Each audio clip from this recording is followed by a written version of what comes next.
Chapter 7, Dynamic Routing, Part 1.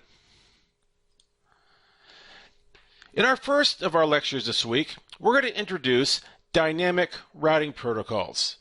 And this is an overview chapter, or an overview lecture anyway.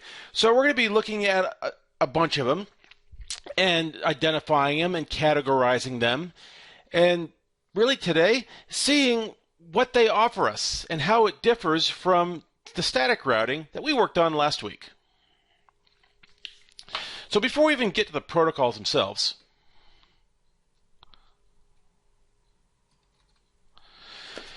if we take a look at one of our Cisco networks here, and this ought to look really familiar, very similar to last week's lab.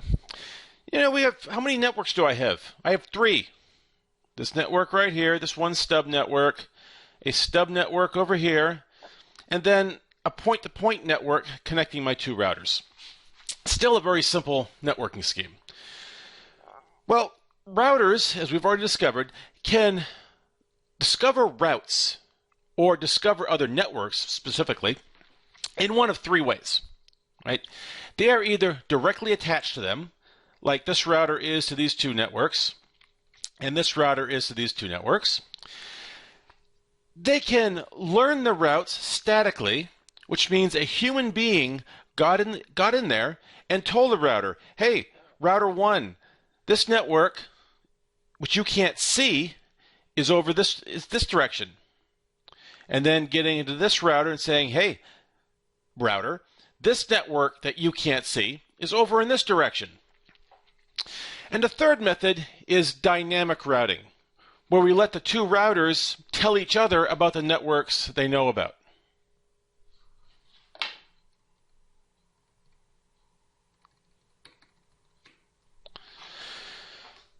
So what's up with dynamic routing protocols? Well, they're not new. They've been around since the late 1980s, and there are different versions of them. There are actually many different routing protocols. We're looking at a few of them here, and there are IPv6 versions of these protocols. We're going to be focusing on the IPv4 versions, and that's still totally valid because IPv4 is still in such common use nowadays. But just be aware that for every IPv4 routing protocol that we discuss, there is an IPv6 version for it. Their whole purpose is to exchange routing information, right? The discovery of remote networks. This is what routers do. That would make a great test question. It really would. Unless it's directly attached to it, though, or a human told it about it, the only way it's going to learn is by learning it from other routers. And that's the whole purpose of these dynamic routing protocols. They're also designed to maintain up-to-date information, right? Networks change, things change, equipment goes up, equipment goes down, lines get cut, whatever. It would be helpful if our dynamic routing protocols could sense these changes and tell everyone else about it so that the network's not trying to route traffic down a path that's not connected anymore, or is down for some reason. Well, some protocols can do that. No matter which protocol I use, they all have some fundamental components amongst all of them, right? They have data structures, which is really the routing table. And we're going to keep harping on this again and again. The routing table, look where it's kept, random access memory, right? The routing table is ephemeral. It doesn't last. Right? It's not something you can store. Routers regenerate the routing table periodically. They do it when they first start up, and then they continue to update it as they exchange this information with each other. The routing protocols exchange messages with each other. That's their gossip. That's how they talk about it. Each protocol has its own method of doing this, but they all communicate in some form of a message. And all routing protocols use an algorithm, which is really just a method, right? What is an algorithm? It's a method for doing something. In this case, it's pretty much implemented by really hard math, and there are different algorithms. We'll look at the different algorithms they use. So all of our routing protocols will see these 3 basic types of components.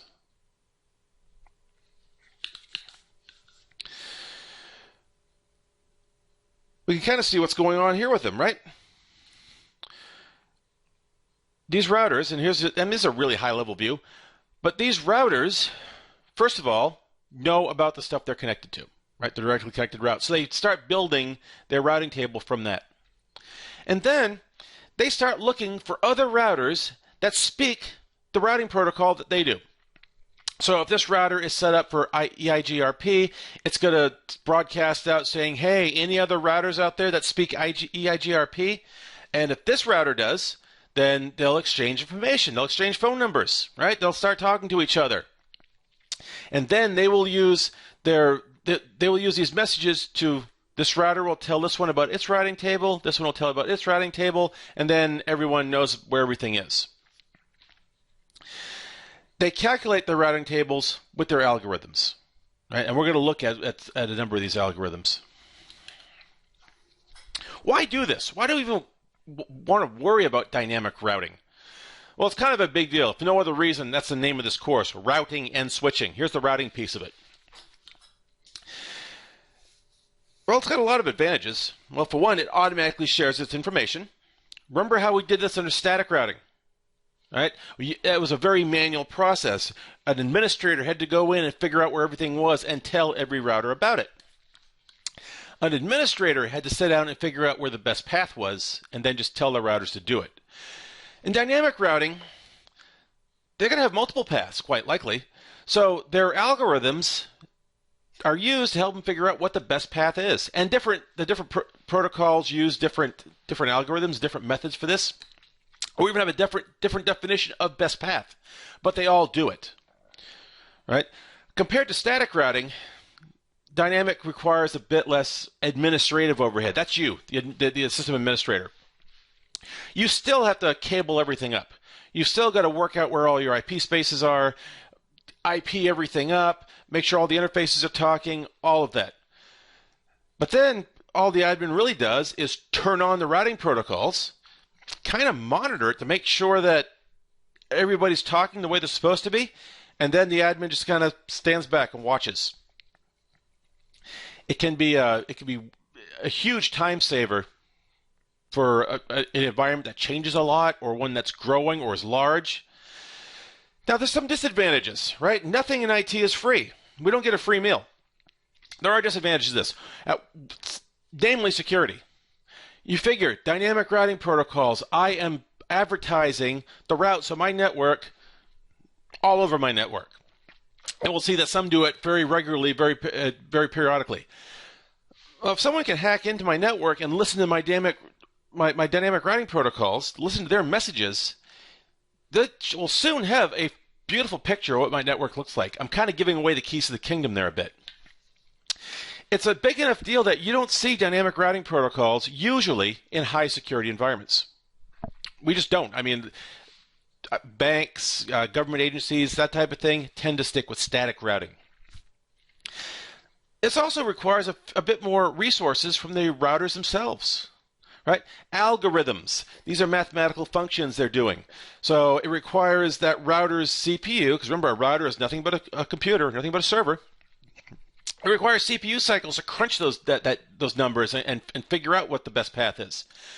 It also consumes a lot more bandwidth, right? Some of our routing protocols are very, very, very chatty, and in a large environment, I could be using up a significant amount of my available bandwidth just with my routers talking back and forth to each other. So what's the better tool, the hammer or the screwdriver? Right? What am I trying to do? Trying to drive nails or remove a screw? What's a better tool, dynamic or static routing? It all depends. There's times when both of them are appropriate. Now we just touched on this very quickly. We did static last week. We identified its benefits. Right? And static routing is still very appropriate in high security environments, small environments, or in environments that tend not to change very often.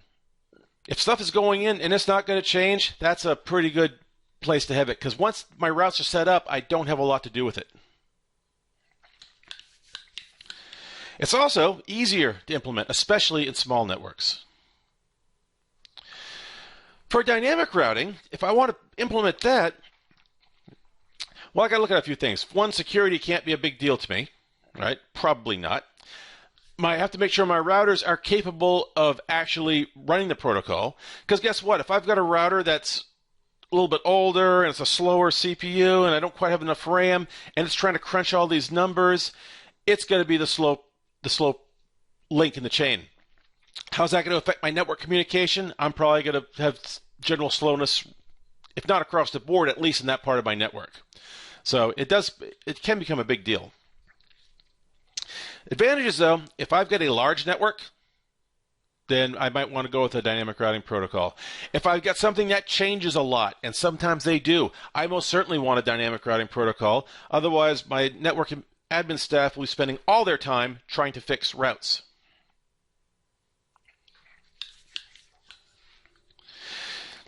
So what's actually going on when they're exchanging this information? Well, the routers, really all they're doing is they're sending and receiving routing messages across these interfaces. They know the networks they're attached to. They have introduced themselves to the other routers speaking that same routing protocol. The routing protocols are like languages, right? So if I've got one speaking one protocol and another speaking the other protocol, they're not going to exchange information. They have to all be on the same page.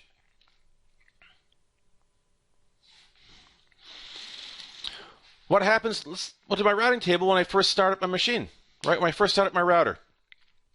Well, at the very first, when I think power's up, the routers go through, they read the running config, and they up their interfaces, check link, make sure they actually have link on there, and then populate their routing tables with the interfaces that they know about. This router is connected to these, this router is connected to these networks, this router is connected to these networks. So they know what they're talking to, right? And then they do their initial exchange, they introduce themselves to each other. Hey, I'm speaking, in this case, RIP version 2. We'll talk about that later. I'm speaking RIP version 2. I'm speaking RIP version 2. And they start exchanging information with each other. Next thing you know, the routers know about everyone else's routes. And they update it. So as things change, let's say this network over here changes, the routing table in this router realizes the change and then tells its friends about it.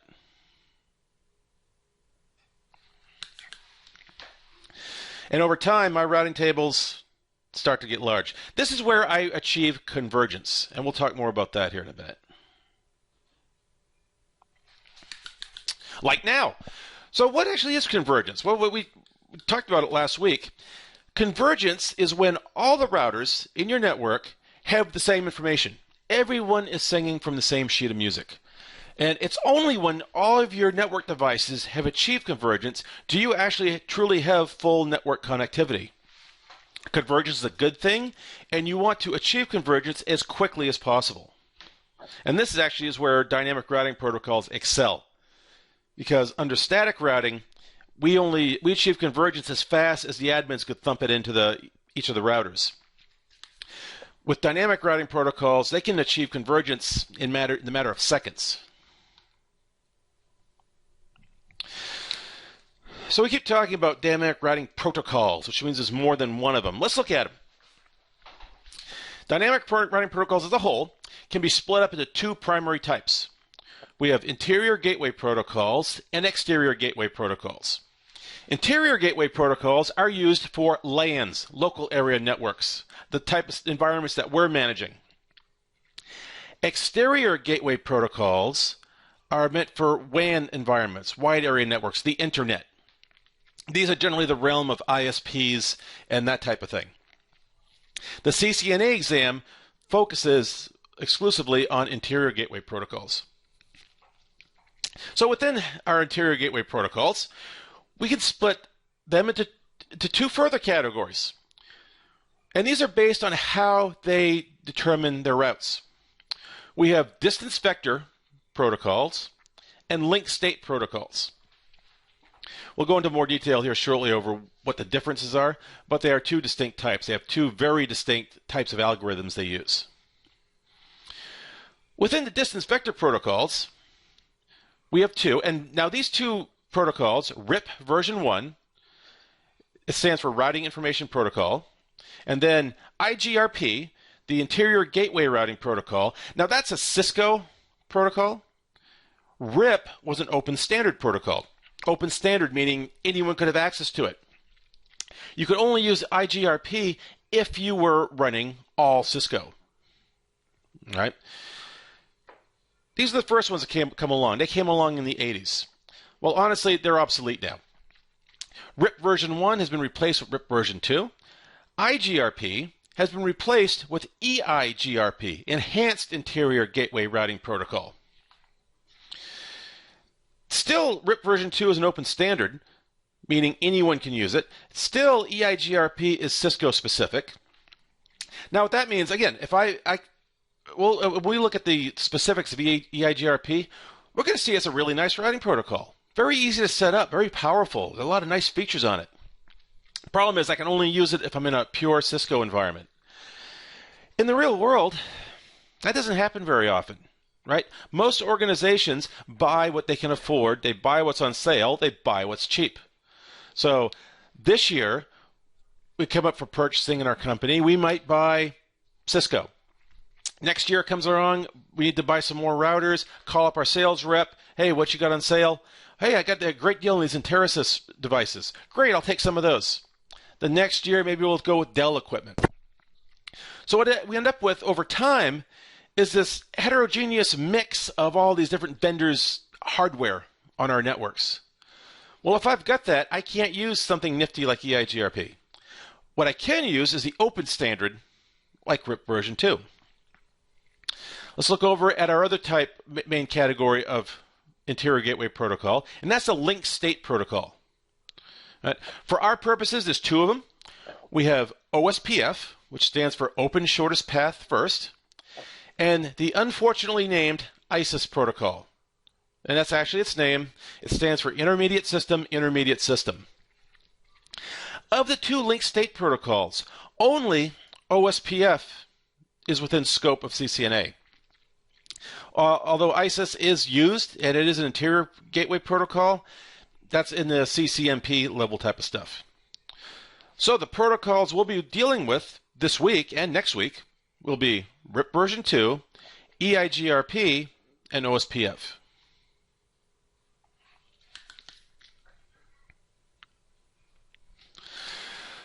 So what's distance vector mean? What is that? What's going on with that? It's purely how the router determines the best path. And it does it in terms of distance, right? Distance vector, distance means how far.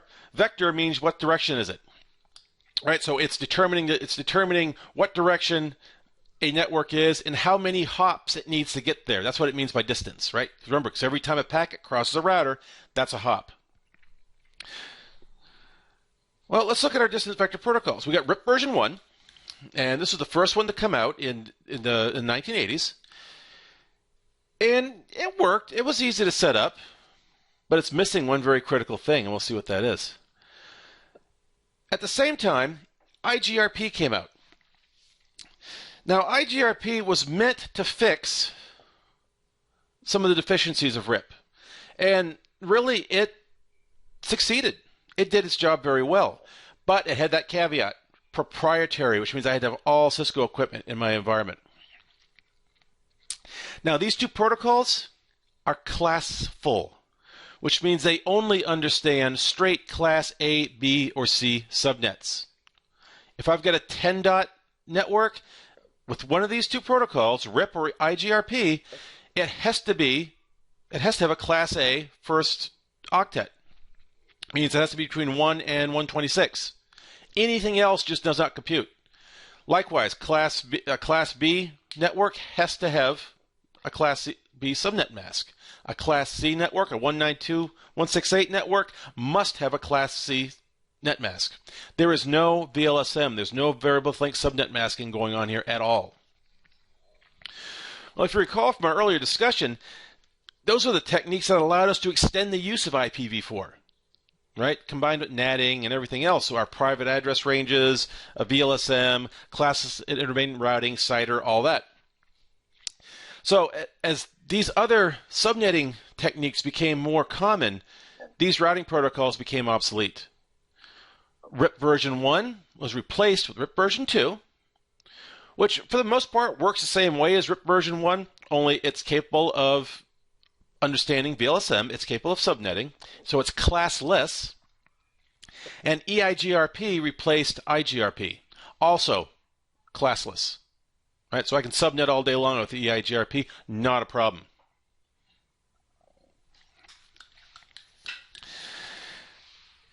Distant vector protocols, like we said, they're actually quite simple. Their algorithms are pretty simple.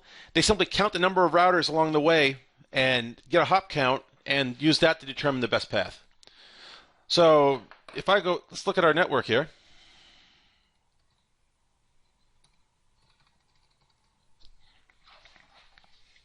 Now it's kind of hard to tell here with this network, but let's spice it up a little bit. So if I do something like this, let's take another router, put that right about here, and I'll very quickly add a serial card to it so I can connect it to the other two. There we go. Turn it back on.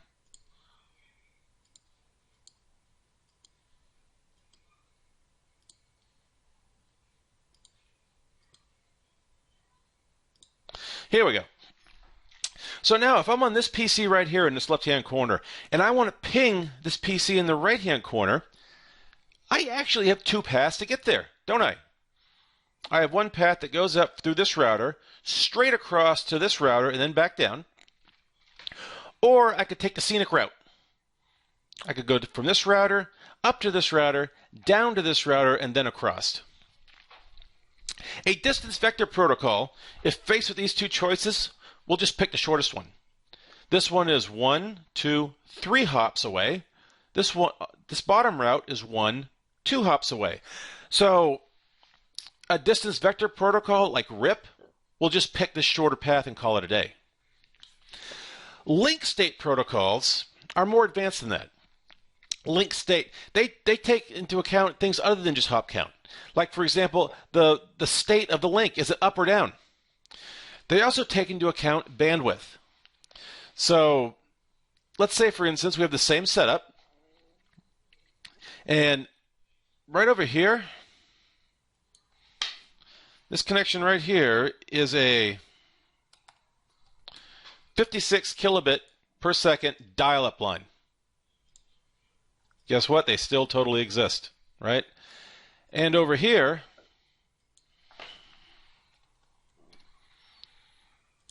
we have a couple of 10 gigabyte lines.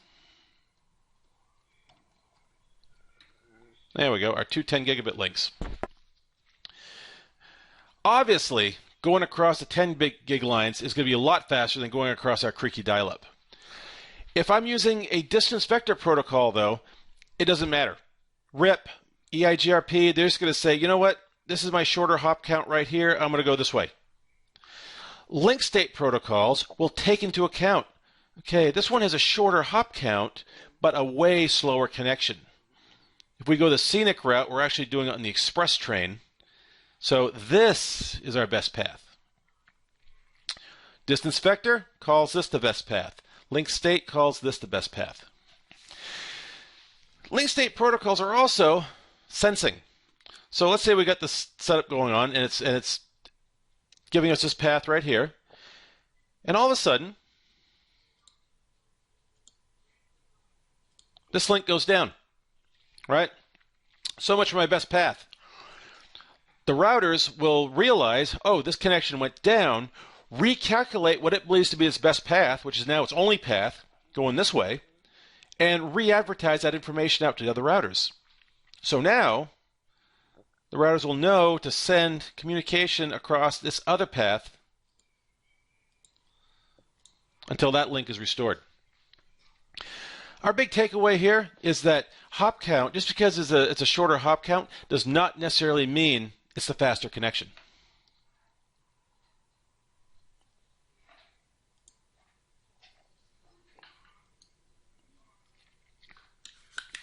We already talked about this. RIP version 1 and IGRP were classful. we don't really use classful environments. Well, we do. And even though IGRP is now gone, RIP version 1 is still around. Right? In fact, when you turn RIP on in your router, it comes up as RIP version 1 until you tell it, hey, do RIP version 2. If I'm running a classful environment, I could still use this. Right? But generally speaking, especially in networks where we have point-to-point networks, RIP version 1 is not going to cut it for us. Modern networks, we're going to want to use something that supports VLSM Insider, like RIP version 2, EIGRP, or OSPF. And if we just kind of look at some of the characteristics among them and how they compare to each other. Remember we talked about speed of convergence, right? How quickly do they converge with each other? We want to converge as fast as possible. That's when we truly have network communication. Well, both RIP 1 and 2 actually, and IGRP had very slow convergence. A lot of this is due, in fact, because of the periodic updates that RIP does. Right? RIP only talks to its neighbors once every 15 seconds. And while that seems pretty chatty to us, to computers and network equipment, that thing's hardly talking at all. So changes would propagate very slowly across my network. I could be out of convergence very quickly. EIGRP, OSPF, right? They have very fast convergence. They do this because they use something called triggered updates. They'll start talking to each other as soon as they sense a change. What about scalability? When is it appropriate to use? Well, the RIP, IGRP, they're only suitable for small networks. In fact, RIP can't scale beyond 15 routers. Right? It cannot handle a path longer than 15 hops, which is big. It's actually a pretty big network. But if you're talking a real enterprise, possibly with hundreds of routers, then you need a beefier protocol like EIGRP or OSPF. We already talked about variable length subnet masking, resource usage. Right? These older protocols, well, they date back from a time when routers weren't very powerful anyway, or a lot less powerful than they are now. So on modern equipment, yeah, they're pretty low resource usage. These other EIGRP and OSPF, however, are using more advanced algorithms, so they do require better number crunching ability. Implementation, and not just setting it up, but maintaining it after the fact. As we're going to see, RIP is pretty easy to set up. There's only a few commands, and it's up and talking. EIGRP, I don't know if I'd call it complex. There's a little more to it than RIP, but it's certainly not rocket science by any stretch of the imagination. OSPF, on the other hand, can get extremely complex. The implementation we're going to do next week is called Single Area OSPF, and it's pretty simple, but it's capable of scaling massively. And in large implementations, OSPF can be quite a bit to get our heads around.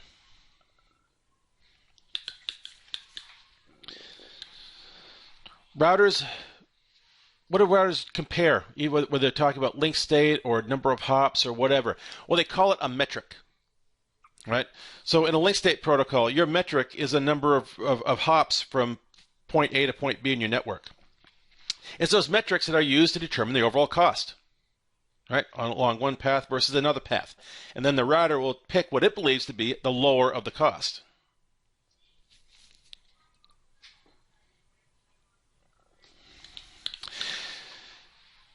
Now, looking at RIP, because that will be the first protocol we implement, it uses what's known as the Bellman-Ford algorithm, right?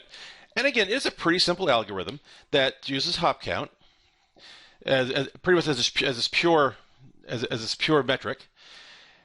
It is capable of detecting and reacting to topology changes. So if some link goes down, it'll figure it out and then tell its neighbors about it. However, as we'll see, RIP uses periodic updates, so every 15 seconds. So even if it knows about a change 11 seconds ago, it won't say anything about it until its next periodic update. RIP is also very, very, very chatty. So it exchanges the entire routing table. If it's only got 4 routes in its table, it gives you just the 4 routes. If it's got 400 routes in its routing table, it's going to exchange all 400 of them. It can actually consume quite a bit of network bandwidth. EIGRP, we don't even talk about IGRP, that's history. EIGRP uses a different algorithm. It's called DUAL, the Diffusing Update Algorithm. And this is a proprietary algorithm by Cisco, hence the reason why it can only be used with Cisco devices. EIGRP is technically considered a hybrid between link state and distance vector. Its protocol, DUAL, is by definition a distance vector protocol.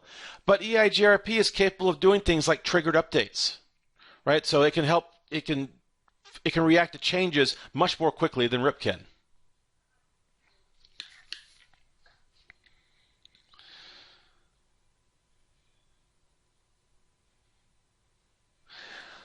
Other things our protocols do, and this is actually both for RIP and for EIGRP. We already talked about VLSIM and the CIDR. Summarization, we'll talk about that later. Authentication, right? RIP version 2 allows routers to authenticate with each other. And so does EIGRP. What does authentication mean? That means proving who you are who you say you are. Why is that a good idea? Well, if I can get a hacker in there, someone trying to gain access to my network, someone who wants my routing tables, and I have an unauthenticated environment, this person could just go in, plug a rogue device into my network, turn on, in this case, RIP version 1, and the other routers will start talking to it. And next thing you know, I've handed away the keys to the kingdom. If I'm running RIP version 2, I can say, you know what? Everybody needs to authenticate with each other. Basically, a username and password. New router comes on. Hey, what's your username and password? What's the secret? What's the password? If it doesn't know it, it won't authenticate, and the other routers won't share information with it.